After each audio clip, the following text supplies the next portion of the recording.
This is the Relevant Podcast.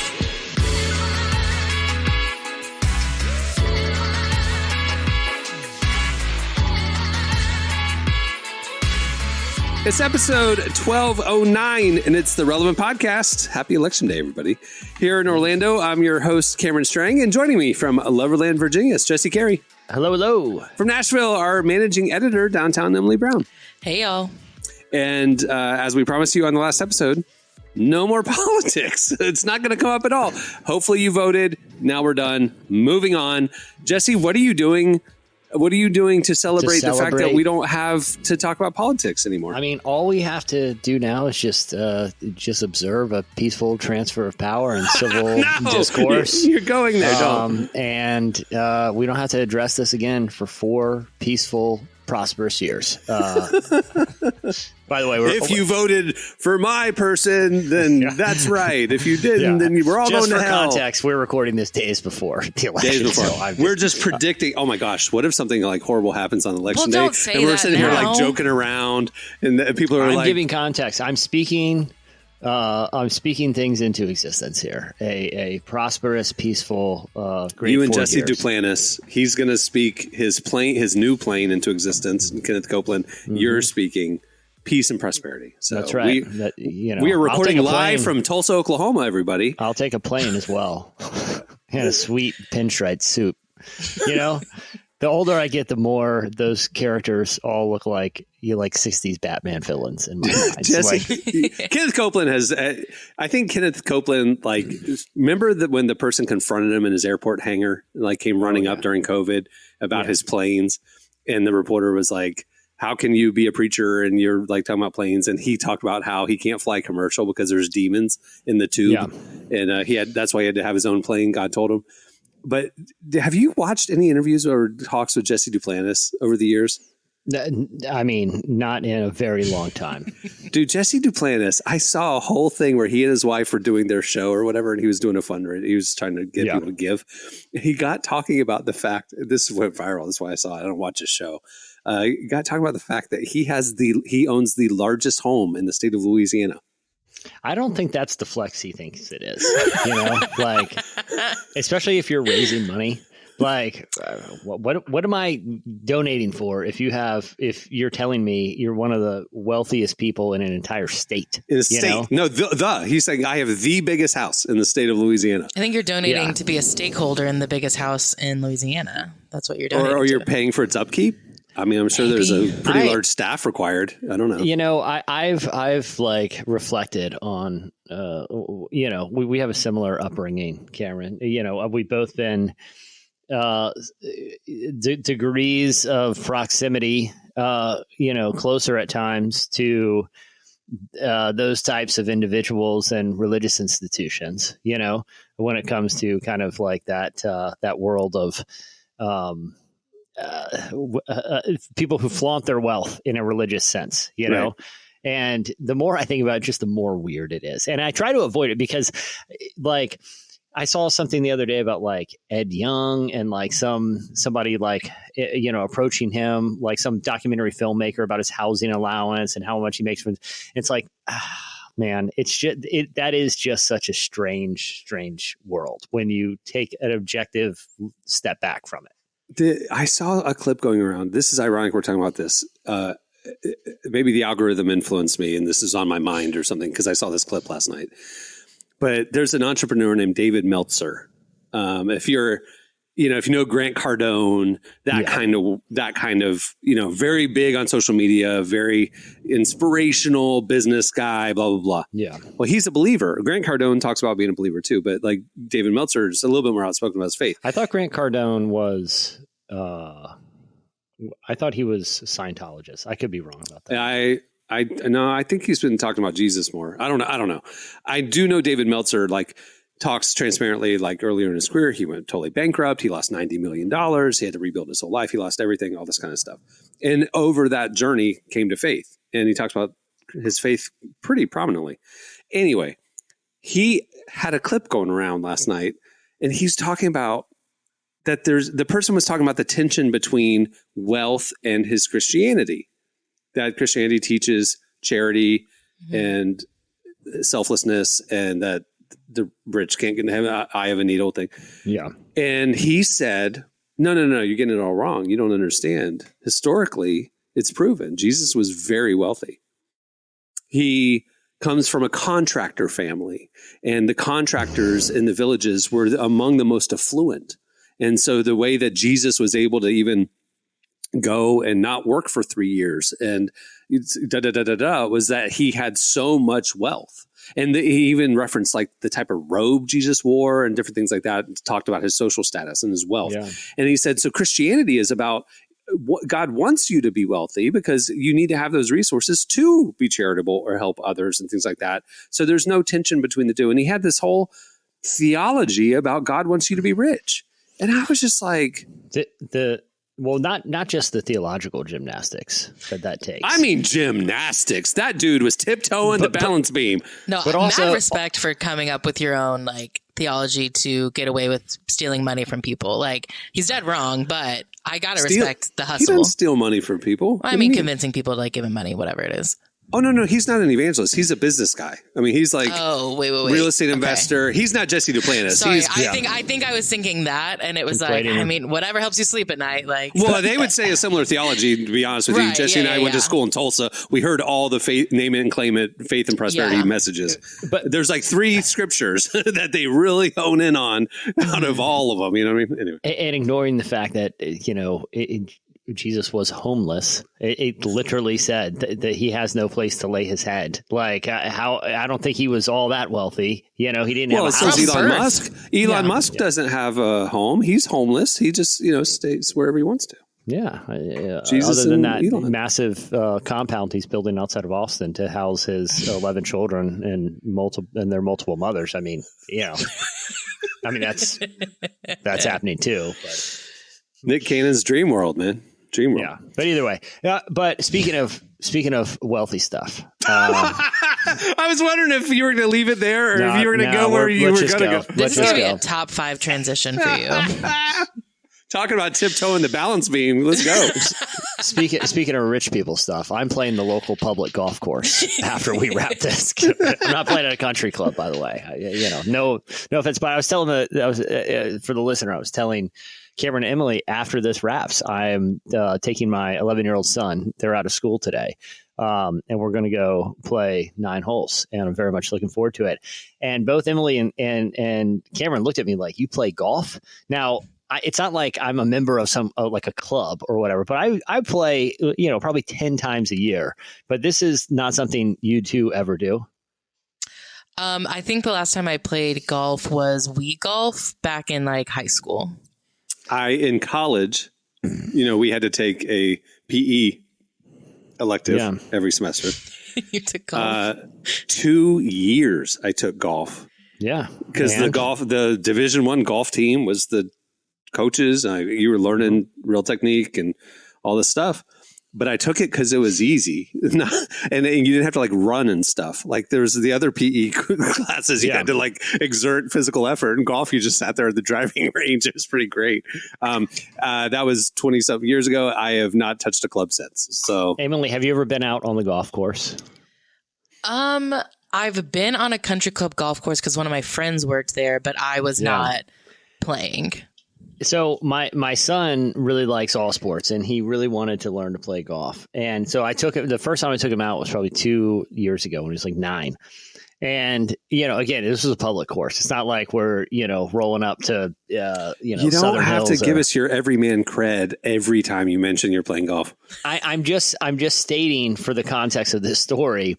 But I told him like, listen. No, half of playing golf, I would say more than half, is not actually playing the game. It's just observing the strange rules that, make up that world. Like Nate Bargatze has a joke, like he's like, people don't understand how much rules matter to people at golf courses. Like tee times are set at like 2:37, right? Like there's a precision to just the rules and etiquette happening there. And it starts with your interaction with the marshal. So for people who don't know, there's a marshal and a starter at every golf course.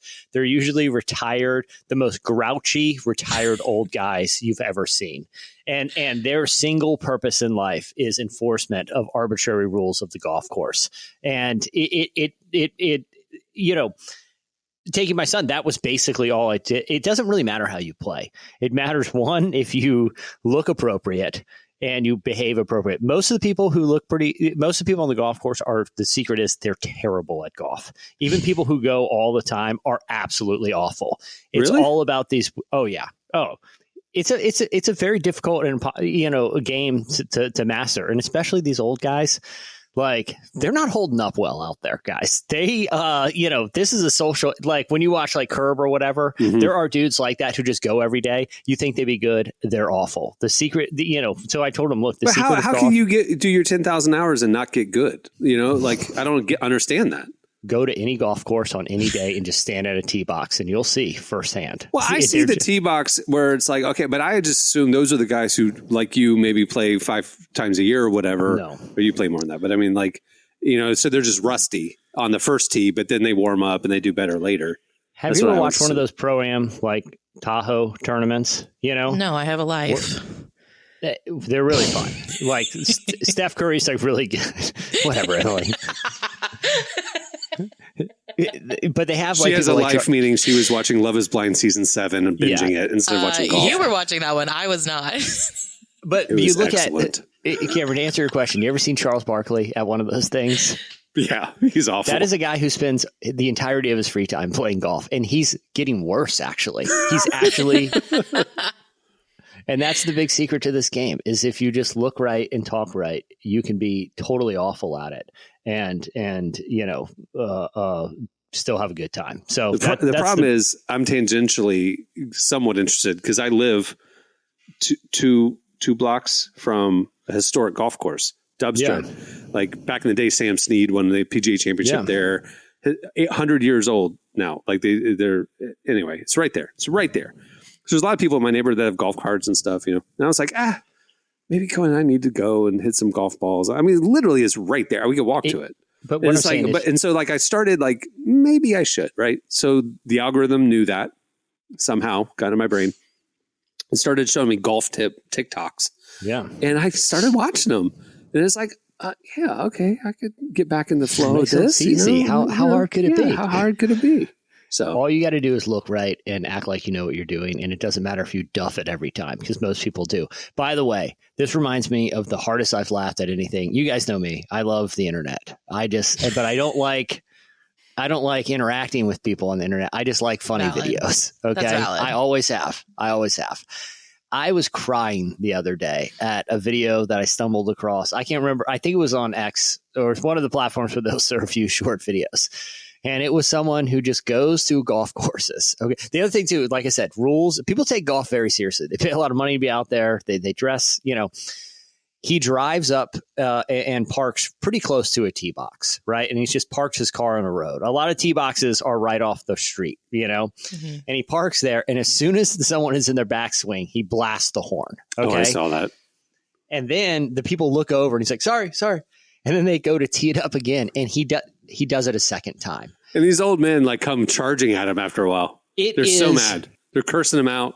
It made me, I watched it so many times and it made me want to go do it. It it's made me think, a mean prank. Why do you like mean pranks? Because it is objectively hilarious. Those men were just trying to enjoy their golfing time. And this guy is like giving them a heart attack. They were feeble. Listen, it is absolutely harmless. It made me think, what would be a more fun afternoon with my son? To go play golf or to go beep the horn at people on tee boxes? And I almost went the tee box route. Like that does feel more your speed than you playing golf. You are one of the most selfless, loyal, wonderful friends. You care so deeply about He's others. about to say something so bad about you because he is really lifting you up. I'm here. ready. I'm ready. You care so deeply about others. I mean, it gives you anxiety and stress if your friends and family aren't okay. You are one of the kindest, most loyal, wonderful people I know. I do not understand the sick, perverted side of you that loves pranks. It doesn't make sense. It's oil and water. The person who has this heart liking to inflict panic on other people or stress on other people makes no sense. Let me explain it because I've interrogated this about myself because I do find it the funny. Therapy helps, by the way. I do find it the funniest thing in the world. It's because of a super high stakes emotional reaction to something very low stakes, right? Like it's my favorite kind of comedy. Like it's why Seinfeld is still like my favorite show. You know, like the entirety of an episode is based on she ate peas with a fork. Yeah, exactly. Why does she wear the same clothes every day? Like. It's very high stakes. Like that's all these people. He ended a relationship, but they tried to decipher it. Was it the laundry cycle, the end of one cycle, and the beginning of the next? No, it's 3 days in a row now. Like it's like an entire. It's the same thing with Curb. It's the same formula that Curb falls, right? Yeah. And that's why a prank like that is so funny because the emotional reaction is so disproportionate to what happened. Like what happened is someone beeped the horn and he had a bad golf swing. Tee another one up. You'll be fine. The world's not ending. Okay. The round's going to go on. You got 18 more holes. Someone ruined one of your shots. Big deal. To see someone flip out and lose their mind over something that is absolutely inconsequential, I get delight. That is what a prank is. It's like there's nothing actually bad happening, but this person's going to freak out. It's just a beautiful thing. It is the height of comedy, in my opinion. Because I've thought about it. I love your appreciation for the simple things of life. It's very sweet. Life can be overcomplicated. Did you like Impractical Jokers? Is that your vibe? I don't. The only reason I like I never watched it because I don't like prank shows. I don't like putting people through duress for no reason, for my amusement. I'm laughing at you, not with you. I do not like that. That's bully tactics. I don't like it. I like the idea of Impractical Jokers, but those particular performers irritate me because they laugh at their own joke. I don't feel like they're good at what they do. Like I feel like they break too often. I feel like if you're going to do a prank, you got to stick with it. The one, and I haven't watched the reboot yet. Let me preface this. But old school Scare Tactics, where Tracy Morgan was the host. Did you guys ever watch Scare Tactics? No, I don't like any of this. It was stuff. on the Sci-Fi Channel. Did you watch it, Emily? Who has the Sci-Fi Channel? I think I've seen a few episodes. Okay, so here, Cameron, they just rebooted it and released a new season on Peacock. Okay, so it was a franchise that ran in like the mid-aughts on the Sci-Fi Channel. And this is the whole conceit of the show. They take a horror movie scenario, right? And drop an unsuspecting person into it. Okay. So like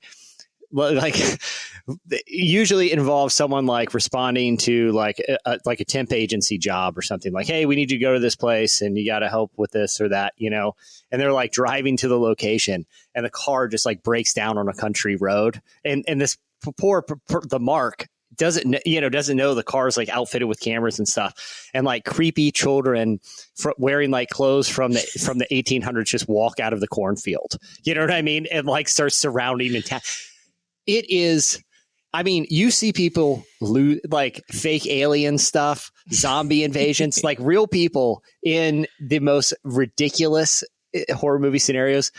I got to tell you, it's one of my favorite shows of all time, Scare Tactics. Do you enjoy the magic prank show on Netflix? Did you ever watch it? I did. I will say this. Because it's magic, which you love, and pranks, which you love.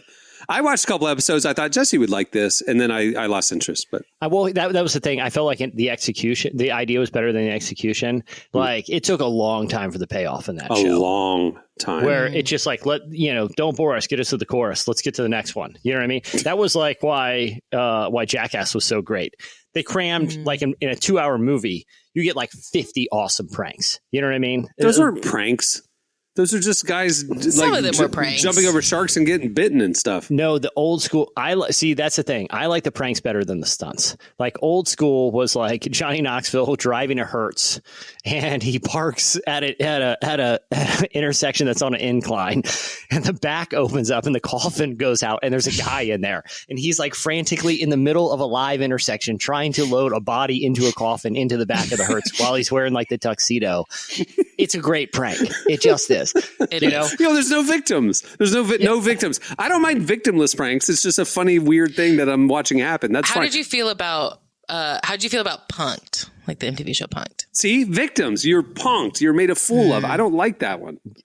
But you didn't mind because it was like it felt like some of those celebrities were getting kind of like, especially if the the was shown kind of being a jerk before the prank started. Knock them down to size. So you like people getting put in their place, like well, that's the thing. Like if whoever rolls up to the restaurant valet and they're like, "Yo, don't scratch it, man," and then they go into the restaurant and then Ashton Kutcher like brings out a replica of the car that is absolutely demolished, and you watch the celebrity have a meltdown. It's like, you deserved it. It was coming at you. Like I didn't mind that. That's like that show was more about accountability to me. I think after that show came out. I think after a couple seasons of that show, I think celebrities started acting a lot nicer to people out in the streets because they never knew if this was a setup. Like it held them accountable. I do think it did change celebrity culture because everyone was like, "Am I going to be punked? Like I have to be nice now." I was about to say Ashton Kutcher was doing the Lord's work, but he was hanging out with a lot of problematic people during that era. So yeah. Well, my opinion is in the vacuum of Punk'd, I think he did a service. I'm not saying anything outside of that, but it's like Punk'd was like, how are 3 of your best friends in jail right now for serial crimes? Again, I'm very concerned about the whole situation, but I'm just saying, like, but here's what Punk'd is. Punk'd was like an unmarked police car that is occasionally sitting out on the corner, right? You don't know when it's going to be there, when it's not, but around that corner you should probably pump the brakes. That's what it did for celebrity culture interacting with randos out in the world. They never knew, like, if I'm behaving badly and treating people poorly, Ashton Kutcher could be running out of the bushes right now and I'm going to look like an idiot in front of everybody. So maybe I should just act like a nice person. That's really funny. Yeah, the ones that looked like really bad, like I'm like, why did you sign the waiver after this? You know that this was a bad look for you. Like, why did you let him air it? But, yeah, exactly. I don't feel too bad about it. All right. Well, we have a great show coming up. Emily talks to Chad Veach, a pastor in LA. They just dedicated their new church building out there. Good for them. Really excited for him. Love Chad. He's been a long time friend of the show, friend. I was at a meeting. I was at some meetings in Atlanta this week, and it was funny. We were having dinner, and there was like 5-6 people, and we were just all, we all knew each other, but whatever. But not everybody knew each other. I kind of knew everybody, and I was like, "Oh, you're in LA? Oh, he's in LA." It turns out they all go to Chad Veach's church. Like literally 4 people at this table all went to Chad Veach's church and did not know that about each other. So. Sounds like a big church. I don't know. Yeah. Well, they have multiple campuses, and it's LA. Do you go every week? I know that's supposed to be a compliment, but it kind of sounds like it's a problem at that church. No, there's multiple campuses. They've all been going to the same church for years. Had no clue. Well, again, LA crowds. Do you go 4 weeks a month, or do you go once every 2 months? Yeah. You know what I'm saying? I go to that. I go to Zoe Church. When was the last time you went? June. But I go. You're saying LA church attendance is like California sober. Like, there's some exceptions. Yeah, I go. Here. When was the last time you went? I went 3 times this year. Okay. Yeah. Well, yeah. At least you went 3 times. Okay. So Chad's coming up. Sorry, Chad. I'm sure you're going to love that intro. Great shepherd of your flock. Sorry, man. It's not your fault. It's LA. Okay. Stay tuned. After the break, it slices. Today's show is also brought to you in part by Upside Down Kingdom Bible. Think deeply and love widely with the new NIV Upside Down Kingdom Bible. This study Bible provides readers with thoughtful, scripture-based notes from a diverse set of trusted Christian voices and explores difficult issues facing Christians today.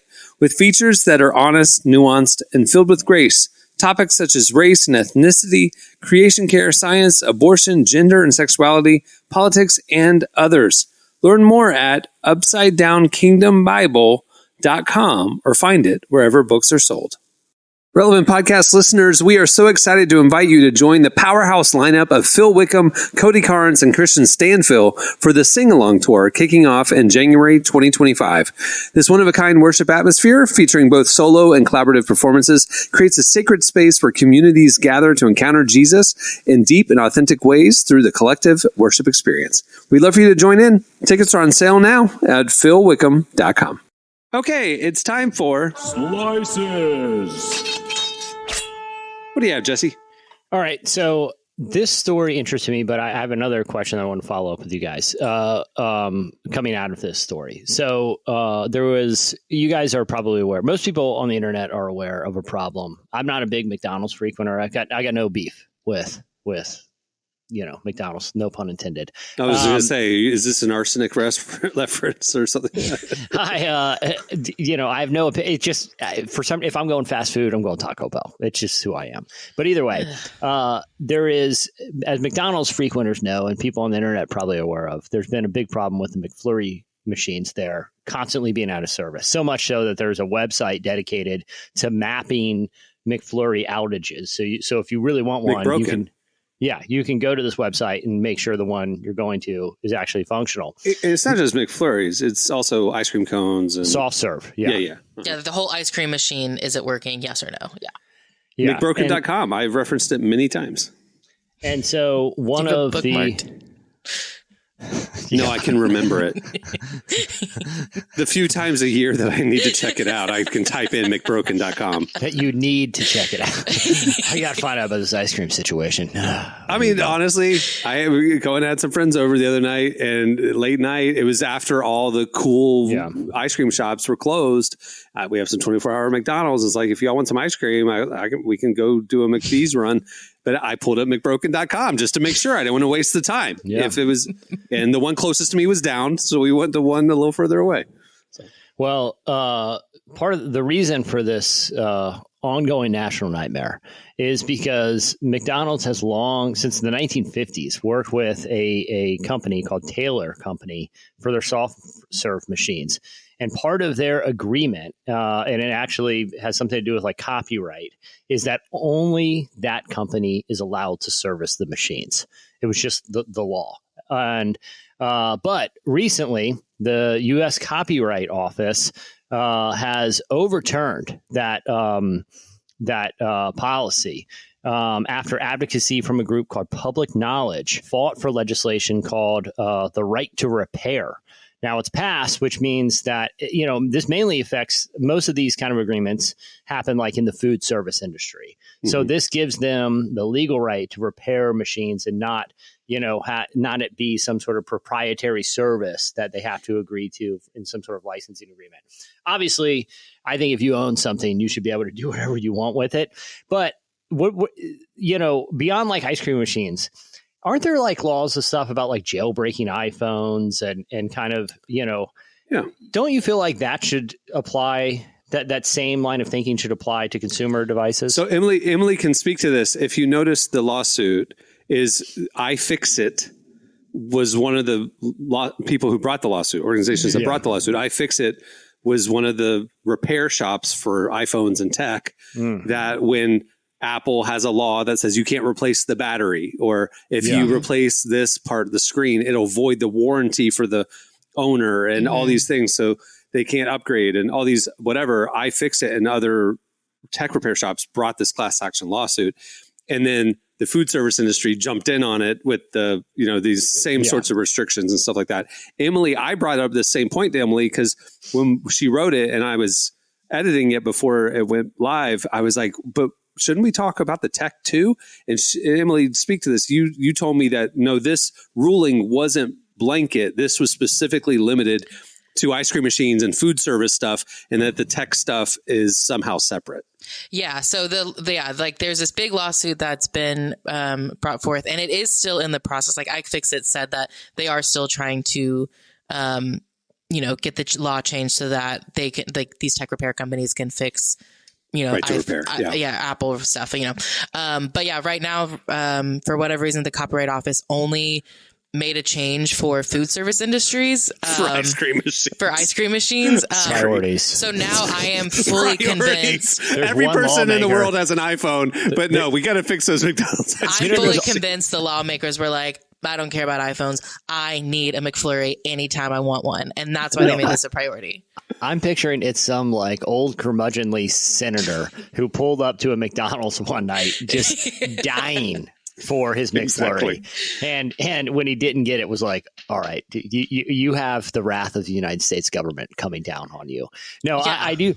But it was like back in the day where I guess now that streaming services has kind of made this a moot point, but like I understand laws prohibiting the sharing of copyrighted material, but like, you know, if you're just burning, like back in the day, if you're just burning a CD that you owned or like making a copy of a VHS and you're not selling it or distributing it, it doesn't seem like that's a crime. I mean, again, a lot of that stuff's kind of irrelevant now because of streaming and, you know, just how the content business has changed. But I think if you own something, you own it. Like you bought it, you should be able to do whatever you want, in my opinion. Y'all, I need to tell you something. McBroken.com. So they've evolved McBroken.com since I was there even a few weeks ago. There's a list on the My right. last emergency. There's a list on the right now. Currently broken nationwide, 14.72% of McDonald's ice cream machines are currently broken. And then they break it down by cities. In New York City, 32% of the ice cream machines are broken. San Antonio, 20%, and it goes down. Okay, so it's a map. If I've never been there, if it's a map and you see red and green dots all over your city, and this is the location of a McDonald's on the left-hand side, it gives the actual address and it tells you green or red dot. Is it working or not? Is the McDonald's ice cream machine broken or not? And I can see next to me, out of the 9 closest to me, 3 are broken and 6 are not. Okay, great. And then it sees it on a map. But the thing that they've added is all over the map now. They mark with little logos all the Wendy's locations. And now there's a Wendy's banner ad at the top of the website. So if you're there and your machine is broken, well, there's a Wendy's with a working Frosty machine right down the road. And you can see it right here on the McBroken app now. Good for Wendy's. That is brilliant. How did they get in on that deal? I mean, they probably bought or paid a ton of money to McBroken.com. I don't know. But like literally there's a little legend on the bottom left of the map. And it says like green, working, red, broken, gray, inconclusive, logo, Wendy's. And so like literally there's just Wendy's all over your city. Why didn't Wendy's just make their own? I have so many questions now for Wendy's. It's brilliant. Go to McBroken.com for yourself and look at it. I love this. This is great. It's like, you know what? I am in the mood for a Frosty. There needs to be some enterprising young pop journalist that does like the Gladwellian thing and like looks at clusters of broken McFlurry machines and tries to find some correlative social science and be like, you know, the closer proximity you are to clusters of broken ice cream machines, the slower your mail gets to you. Here's why. You know what I mean? And it's like, oh, I didn't realize this. You know, somebody's got to be tracking this and looking at larger social patterns here. I mean, I can't think of what else could be more pressing than figuring that out. Yeah, it seems like the number one issue we need to think about right now. Now that we're done with politics, we can get to what really matters, which is cracking down on the McFlurry machine. Yes. Yeah, church attendance plummets in areas where McFlurry machines constantly offline. Now we know why. They have no faith in God. Yeah, I can see. It's a godless city. We have no ice cream. Yeah. I'm learning a lot on the site right now. We have a shockingly higher number of Wendy's in our area than I realized. Yeah. Ton of Wendy's. I hope McDonald's and Wendy's send you a check for how much you are promoting them right now. Me too. Yes. Yeah, sure. I'll take it. All right. What do you have, Emily? I'm kind of leaning into my celebrity obsession this week because there's 2 celebrity stories that I've been thinking about that I want to talk about because I've spent too much time thinking about them. The first one is, did y'all see last weekend the Timothée Chalamet lookalike contest in New York City? I saw references to it, but it got shut down and moved because they never pulled a permit. Yes. Yeah. So for anyone who wasn't on the internet last weekend, because it's all I saw for like 2 days, in New York, someone had been putting posters up for weeks about a Timothée Chalamet lookalike competition. There was a $50 prize, obviously just like a silly thing. I'm not kidding. Thousands of people showed up to this event to see Timothée Chalamet lookalikes, including Timothée Chalamet himself. But wait, But he was just like in the crowd, right? He just like he wore like a mask to like part through the crowd. It, like I don't want to compare it to like Moses parting the Red Sea, but there are videos where it does look like that. Once people recognize Timothée Chalamet is actually at a Timothée Chalamet lookalike competition, that like wait, the he was crowd wearing parts. Please explain. He had a Like mask a on. Are we COVID talking about mask. a mask like that guy of like you're what's the show? This weird skit show. You made it loud. You made it. What was it? oh, I think you should. I think you should I think you should leave. Yeah. Where he's wearing the mask in the middle of the mall. He ends up like losing all desire to leave. Is that what Timothy looked like? No. It was like a COVID face mask. Like that's all it is. Whatever. But there's so many. I thought maybe he had like a Spirit Halloween Timothée Chalamet mask on. You know, I like, wish. No, he just had like a hat and then like the mask on. But it's like there's so many other Timothée Chalamet lookalikes there that no one thought anything of it. And then he takes his mask off at one point, and people are like, "Oh, the actual Timothée Chalamet has showed up to this." Or But the wait. world's best lookalike. Who would have thought it was the real one? But wait, We're at a lookalike thing, and this guy really looks like him. Why would anybody think the real guy was there? here's my here. You said it was shut down. Yeah, Well, police came because the organizers didn't pull any permits, and there was too many Time out. people, and so they had to end up at a So there bar was an later. arrest at the Timothée Chalamet lookalike competition. That is a real thing that happened. That's so funny. I hope nothing would make me more happy than that going to the Supreme Court. And that person saying the federal government should not be able to dictate how many Timothée Chalamet lookalikes shall have the freedom to assemble. Yeah, peaceful At assembly. will. This is constitutionally. I am constitutionally protected to bring as many Timothée Chalamet lookalikes together whenever I want. Do you have to pull permits to have like a protest rally? Why do you have to pull a permit No, to have I a don't know Timothée why. Chalamet Because rally? I think there were so many people that showed up that it was like disrupting traffic in the That's area. what protests do too. They don't get arrested if it's freedom of peaceful. assembly. The freedom of assembly, the right to assemble, is one of the primary. Isn't constitutionally protected. Yeah. It's not freedom to one of the- assemble as long as it's not about Timothée Chalamet. Yeah, this is an outrage.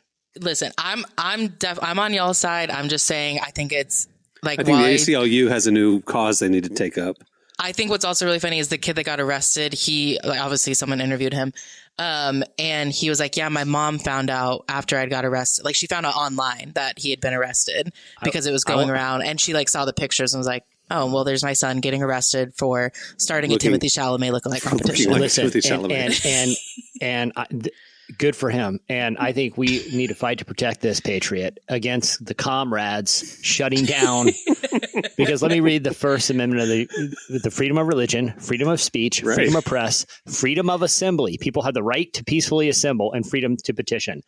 It's one of the top five. But okay? There's no asterisk about Timothée Chalamet. Maybe we're getting it wrong. Maybe this is a Willy Wonka situation because Willy Wonka, there was one person who won a prize, but everybody else had a gruesome outcome. So maybe to be like Wonka, they were like, one of you will win, but if you aren't good enough to win, you will be arrested. Maybe that was like the consequence. Maybe, yeah, if you don't win, you get arrested. I don't know. The prize, was $50 and a massive trophy. I can't wait.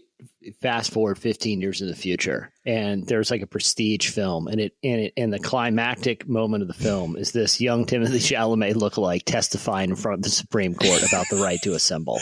It's like I an cannot Aaron wait. Brockovich type Ironically- movie. Yeah. Like it's on a Ironically- legal case. Ironically, he will be played by Timothée Chalamet in the greatest role of his lifetime. I would love it. There's like A a role he was born to play. Quite literally born to play.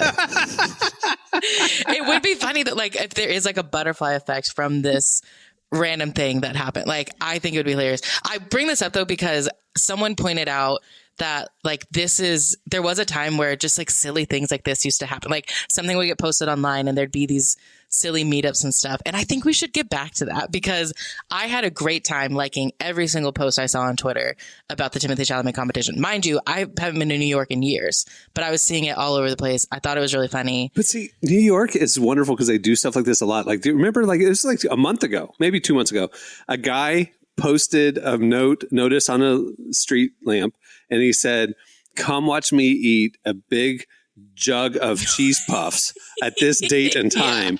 And literally like 1,000 people showed up and sat there, and he like stood up on a curb and he ate one of those Costco sized barrels of cheese puffs and just ate it. And everybody cheered every time he ate one, and he ate it. And then the New Yorkers disassembled and went about their day. I was just People great. I love yearn it. for silly little live events, and we need to champion that more.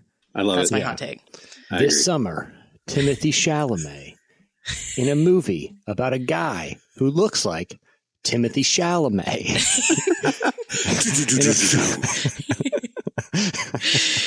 It just, everything about it is like, it feels like a fever dream, but in the best way. Like he runs out of the Supreme Court, like holding, for some reason, it's like a paper verdict in his hand and an American flag waving. And at the stair steps of the Supreme Court are all these other guys who look like Timothée Chalamet, just, chanting freedom. I could see this film. It's going to win a lot. I love it. All right. Is there any other slices? Because there was just two of y'all. I did actually have another celebrity story that I've been thinking about. A different tone, but something that I haven't seen many people report on. We reported on it at the site, and I think we should talk about it more. So you guys know Anna Kendrick, the actress. I mostly know her from Pitch Perfect. I know neither of y'all refuse to watch one of the greatest movies ever made. But wait, she's like the redhead who sings a lot. Is that right? I've seen it's a horrible description, but yeah. I've seen it, but it's been a long time. I get her and Anne Hathaway mixed up. So I was just clarifying the picture in my head is Anna Kendrick. Got it. Okay. Yes. Yeah. Okay. So she's an actress, but she just had her first directorial debut, a movie called Women of the Hour, which is like a thriller crime movie based on the real life events of a serial murderer from the 70s. It's on Netflix. They've been playing that a lot. Yeah. But it's about this guy, the dating game killer, who, while in the middle of a murder spree, did go on a dating game show. And that's kind of ended up how he got caught. Crazy thing. The reason I bring this up is because... Whoa. You spoiler alert. He got caught because he was on the game show? I didn't know that. Okay, first off, the story's been out for 50 years, so we can't use spoiler alert. Well, I'm just saying you're telling me new information I didn't know. I had heard the premise that a guy who later turned out to be a serial killer had earlier in his life been on a dating game show. That's how I understood it. You're saying in the middle of his killing spree, he went on a national dating game show and got caught because of that. Not on the show, but yeah, like things happened after that led to his arrest after the show. Yeah. What an idiot. Yeah. He was bold. I'll give him that. But anyways, the reason I bring this up. Back in the early 2000s, Ashton Kutcher would have brought him down to size. He would have put him in his place. He was getting a little too big for his britches. You know what I'm saying? He was. But the reason I bring this up, because we don't really cover like true crime stuff like this, but Anna Kendrick did something really interesting, which is that she did not make a dime off this movie. When she sold it, she obviously got money. And she said that once she realized there was going to be money exchanging hands, she felt really gross about it. So she donated all of the money to organizations that help victims of violent crime. And I've been thinking about it a lot because there's so much true crime content right now that people are profiting off someone else's traumatic stories. And I think this is a really good thing that she's doing, and I would love to see more of it. And I just want people to be aware of that. I don't know. That's I just think it's a cool really thing. Cool. I had no idea, but you're right. Like I was watching on a road trip recently. I was watching that Netflix documentary about the Zodiac killer. It's also out recently. And it's dark and it's icky and stuff like that. But I'm like, a production company is profiting off these gruesome murders. And like, I just feel gross about this. Like, I don't want to enable this machine to profit off a tragedy, you know? So I love what you're pointing out. That's great. Yeah. And there's a movie that came out years ago, starring Philip Seymour Hoffman, where he plays Truman Capote. Yeah. And Truman Capote. What was it called? It was called In Cold Blood. Okay. And it told I believe it was called In Cold Blood. I know that's the name of the book that Truman Capote wrote about. I think the film was called Capote, and I was making a joke by saying, well, I think In Cold Blood maybe it is. It was called Capote. So anyway, okay. Yeah. but all that to say, it told he played Truman Capote. Yeah, what was the movie called? Capote. Yeah. Okay, gotcha. But either way, the Truman Capote was a well-known writer at the time, but hadn't really dabbled in true crime until he came across this story of this really gruesome murder. And the story of him writing that book, not only getting close to the killers personally, but sort of the tension between potentially exploitive story that is being since sold because it's so sensational and gruesome. Is something that they wrestle with in that. And I think when you look at modern true crime, a lot of people kind of, because Truman Capote, like I said, he was kind of a gadfly journalist and just kind of stumbled on something. And you kind of see that coming full circle now. You see a lot of people who never really aren't crime journalists jump into, I mean, you see it with, what's the famous producer that's doing like the Menendez brothers Ryan stuff Murphy. now?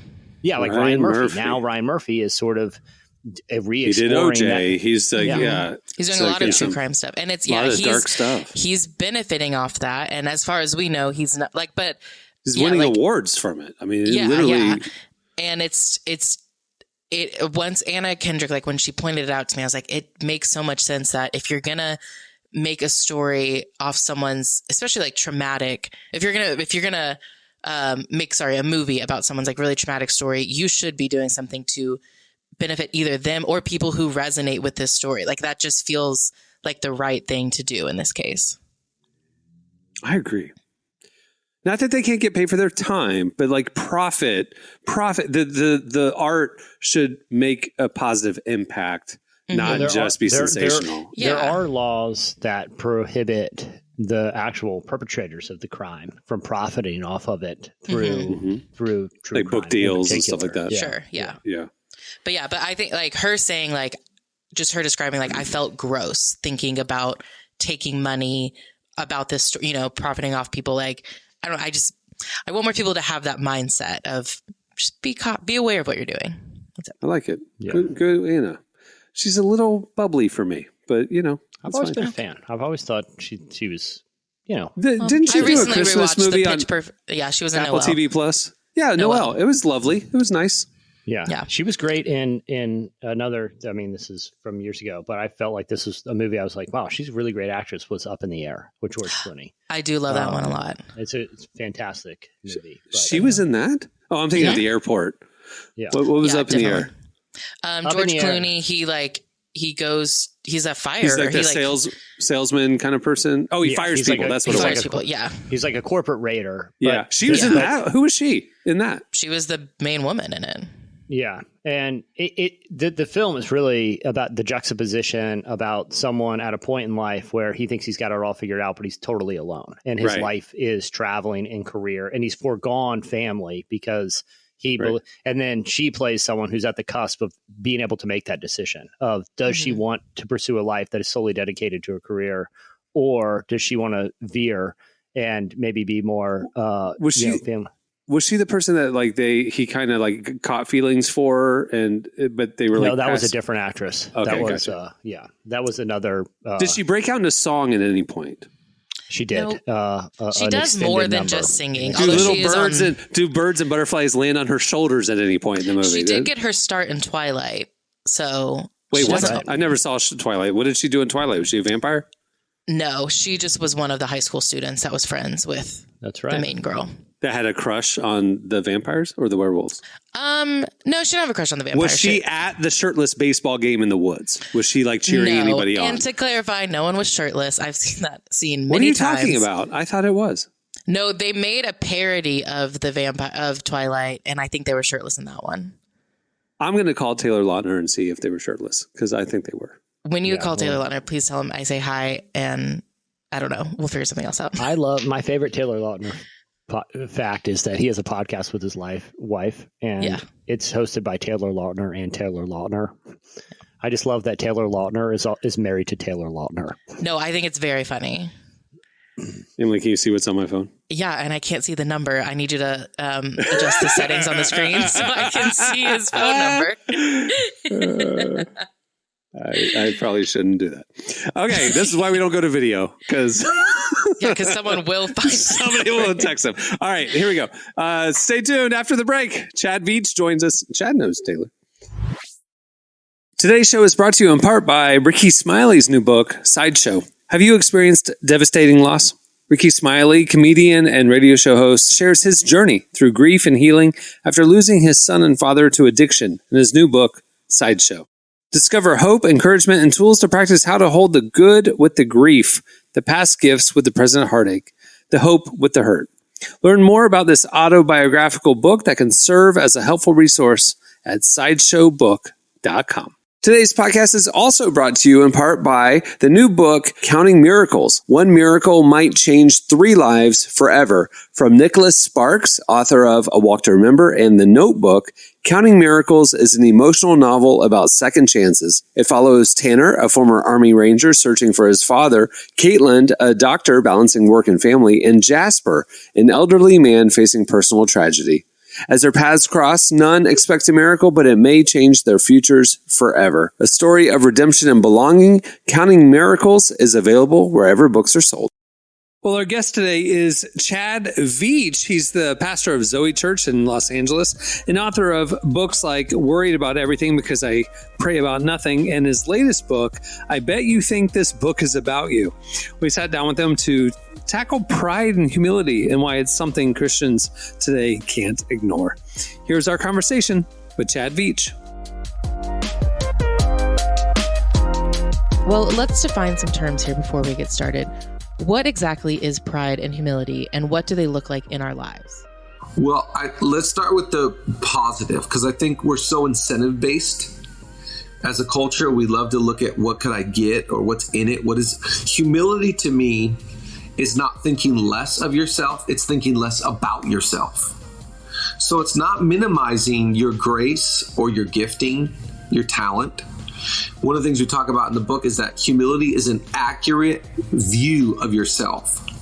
So I can still see myself as like, wow, I have gifting, I have influence, I have authority, and not minimizing that.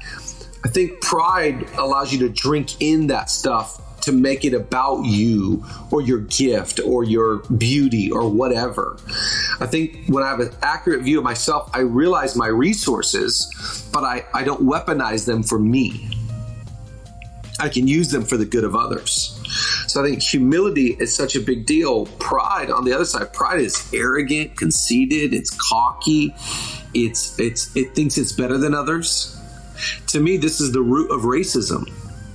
Racism is steeped in pride because it thinks it's better than somebody else. And so I think we have to be careful to identify there is arrogance in me, which is self-reliant, believes in myself so much that I can do it, I can make it happen, I'm self-built, I'm self-made.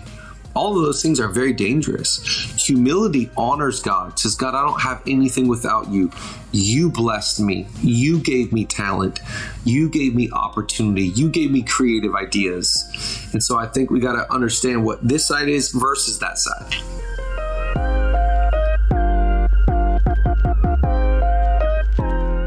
I feel like there's a fine line between confidence and pride. How do we know when we're crossing that line? Well, in that the question, and the problem is, this is what I've realized. I'm too old to question your motives. I've got enough going on with this guy to try and wrestle down your intentions. So I don't know when you struggle with it, but I know when I struggle with it.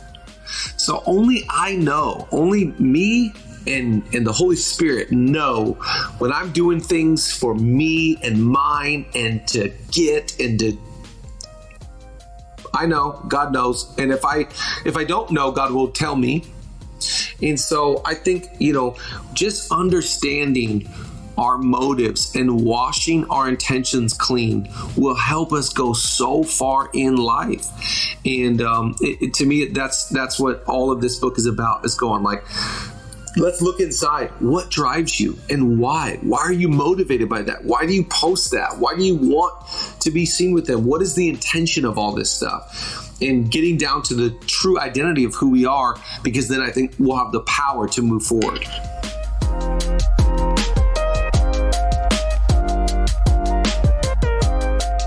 What are maybe some questions we can ask ourselves to keep our hearts in check?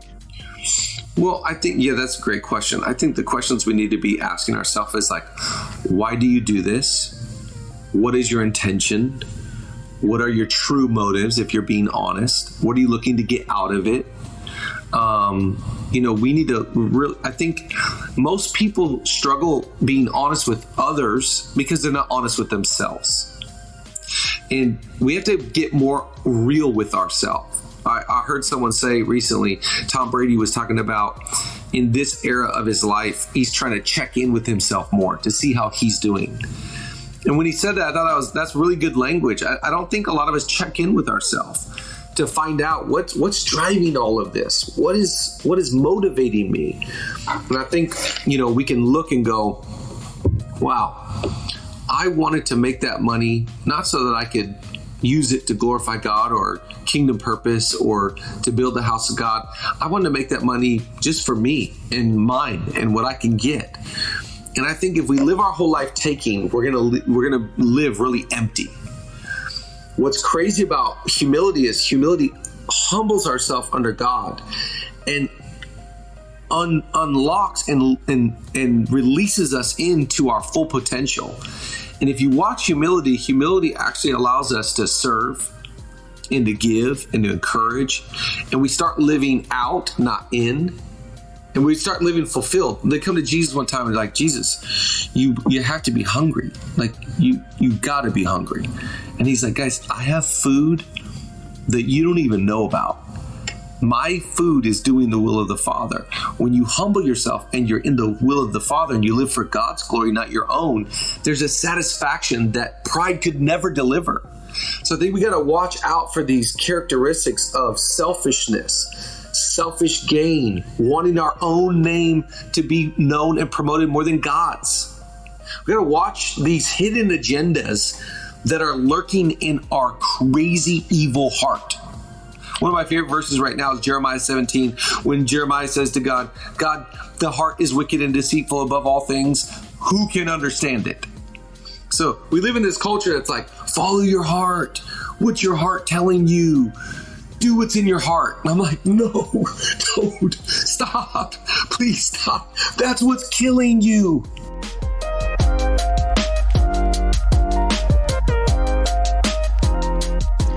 What would you say it looks like for the Big C Church to walk in humility every day? Well, think about one of God's great promises. If my people who are called by my name will humble themselves, seek my face. Can't seek God if you're filled with pride. Humble themselves, seek my face, and turn from their wicked ways. When I humble myself, I turn away from my sin. He said, then I will hear from heaven, I'll forgive their sins, and I will heal their land. So if the church humbles ourselves, we get forgiveness and we get healing in our land. So how could God heal the church at large if we don't humble ourselves and recognize, God, we need your grace. We need your favor. We need your strength. We need your wisdom. We need your resources. We need you at the center of it all. So I think if the church humbles ourselves, we could have our best days that we've ever seen. If we continue to walk in pride, he's opposed to us.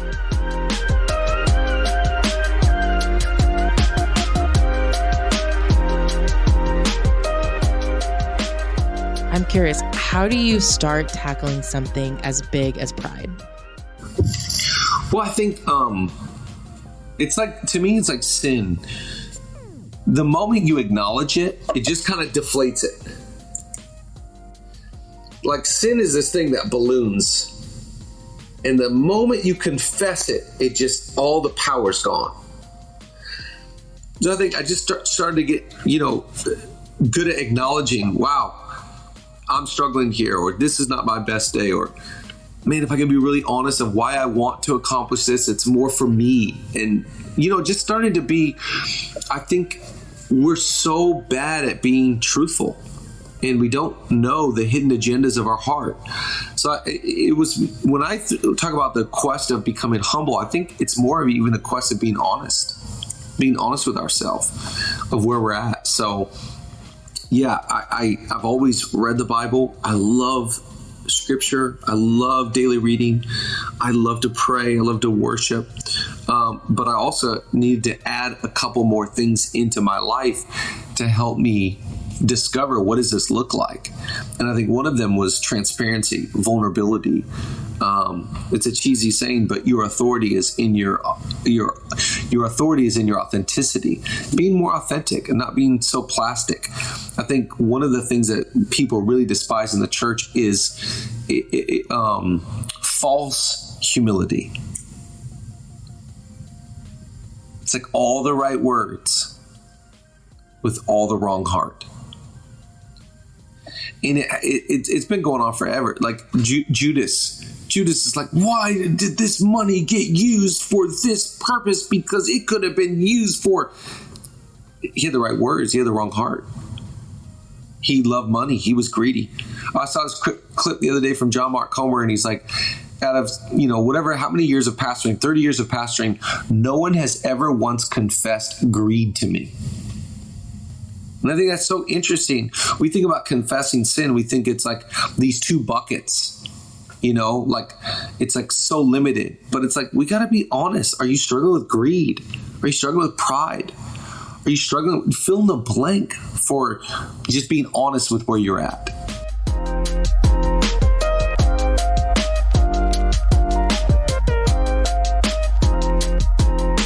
That was Chad Veach. Make sure to check out his new book. I bet you think this book is about you. All right, stay tuned. Up next, we have Would You Rather Holiday Edition. Well, today's show is brought to you in part by World Vision. We all subscribe to a lot of services that make our lives easier and more entertaining. But as followers of Jesus, we should want to seek first the kingdom of God in all areas of life, including our spending. That's why I'm so excited about a new kind of subscription through World Vision. Not one for myself, but for others. It's called Believers for World Change. And when you sign up, you're joining a community of change makers working to help end extreme poverty around the world and here at home. World Vision is a Christian humanitarian organization that works with children, families, and communities to reach their God-given potential, focusing on things like gender equality, spiritual nurture, and access to clean water, education, job training, and healthcare, so the entire picture of poverty can be addressed. Let's subscribe to something new together. Subscribe to World Change today at worldvision.org. Again, that's worldvision.org. Okay, it's, we're post-Halloween, so now we can call it officially, we're in the holiday season, okay? I mean, yes, Halloween's a holiday, so we're in the holiday season. Mm-hmm. We got a few coming up, handful. So we want to do a Would You Rather holiday edition. Would you rather holiday edition? All right, here we go. Jesse, you ready for this? Yeah, let's do it. Would you rather host a holiday dinner for your family or go to someone else's house? Go to someone else's house. Much less work. True. The path to least work is my default. Emily, would you rather give a gift to everyone you know or receive a gift from everyone you know? How is this even a question? Obviously, I'm going to receive a gift. You and I are oil and water. I would rather absolutely be the gift giver. Are you kidding me? First off, not to brag, but I kind of know a lot of people. So that's a lot of gifts I'd have to get. So I'd rather receive. I would be uncomfortable with every single one of them. Yeah, I would much rather give the gift. Yeah. Me too. I mean, they don't have to be like expensive. Just something. I'll take a homemade gift. I'll be honest. The cheaper they are, the more awkward it gets. You're okay. There is a fine line. You're right. Yeah, I didn't need the more this you think about it. Bar of artisan soap. Gee, thanks. What am I supposed to do with this? Never going to use this. Never going to use this. Put it in the guest bath? I don't know. Okay, Jesse, would you rather eat fruitcake every day for a week or never eat your favorite holiday dish again? Fruitcake. I take a run at it. It seems like it has some nutritional value. Why not? Let's see. I have no clue what it tastes like. It looks gross, smells gross. I've never tried it. Have you guys tried it? I've never tried it. I didn't try the gelatinous kind. Yeah, I tried one that was kind of breaded, and it was good. Huh? It was more cakey, not like the big glob. And it wasn't bad. Emily, would you rather spend the holidays in a snowy cabin or on a warm beach? Ooh, I'm gonna go snowy cabin because while I do prefer the beach, I would not feel like it would be Christmas, You're speaking to a Floridian. I completely agree with you. All right, Jesse, would you rather have a holiday party with a fancy dress code or a pajama party?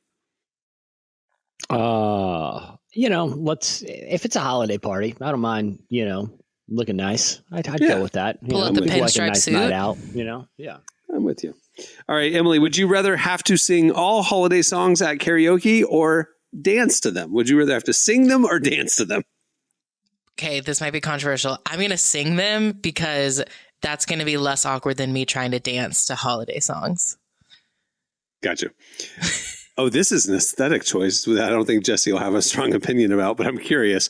Would you rather decorate your house with only one color scheme or use every color available? Let's every color. Make it a magic emporium of wonder. Just an insane asylum. What are you talking about? No, every it'd color. Be fun. I'd find a way. Kaleidoscope. You're living in a kaleidoscope. Asylums are literally painted one color. No, I know. I'm saying you would be committed to one because you were living in a kaleidoscope. Wait, anyway. Jesse, does your family decorate for the holidays? Oh, yeah. Of course. Oh, yeah. Okay. Very much. Yeah. All right. Emily, would you rather have a pet reindeer or a pet elf? Reindeer. What? It's the oddest decision ever. I don't know. You have to feed it. It's pooping everywhere. An elf can be helpful. What are you talking about? I don't know. There's something about having a pet elf that feels wrong. If it can talk to me, I would feel weird. Of course it can talk. And it has powers probably, and it can make toys. Yeah, it's magical. I think it just hangs out up on a shelf, keeping watching on everything. The great thing about the reindeer. See, I think I'm thinking of the mischievous elves. I don't like that. The great thing about the reindeer is that when the time comes, you'll have quite a bit of meat on your hands. I'll say it. I love deer meat. Yeah, I'm probably going to have some for Thanksgiving this year because I'm going to Arkansas. So, worst case scenario, you stock up the meat freezer that I'm sure you have. Yeah. Jesse, would you rather have your holiday shopping done in one day or spend a month finding the perfect gift for everyone? Well, one day. Knock this thing out. No question. I mean, that usually is how it goes down anyway. Dude, I can't tell you how many times I did half my Christmas shopping on Christmas Eve because it was like... once I got Amazon Prime, such a game changer for me. Game changer. No question.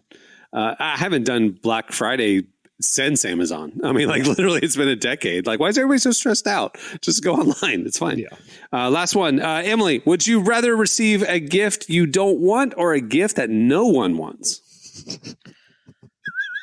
What's that even mean? Yeah. That's so hard because I was it a box of poop? What? Yeah, because I don't want a box of poop. I will put that out there. Like a disease? What are we talking? The gift that keeps on giving. I guess I'll take the gift that I don't want, and then I'll just regift it. I have no shame in regifting. I do not need this Etch a Sketch White Elephant next year. Got it. I love regifting things. That'll do it for Would You Rather Holiday Edition. Would you rather?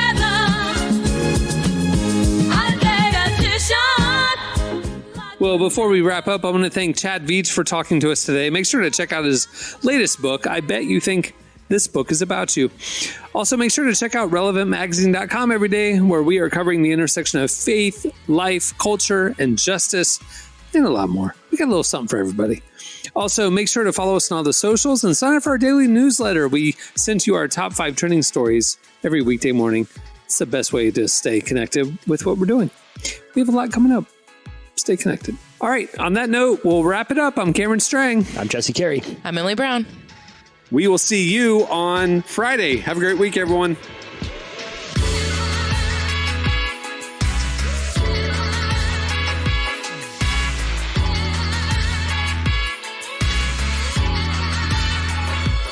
Thanks for listening to the Relevant Podcast. Check out our features, interviews, and news updates every day at relevantmagazine.com.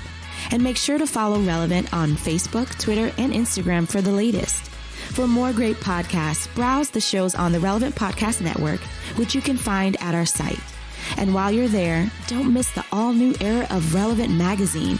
A new issue releases every other month at relevantmagazine.com.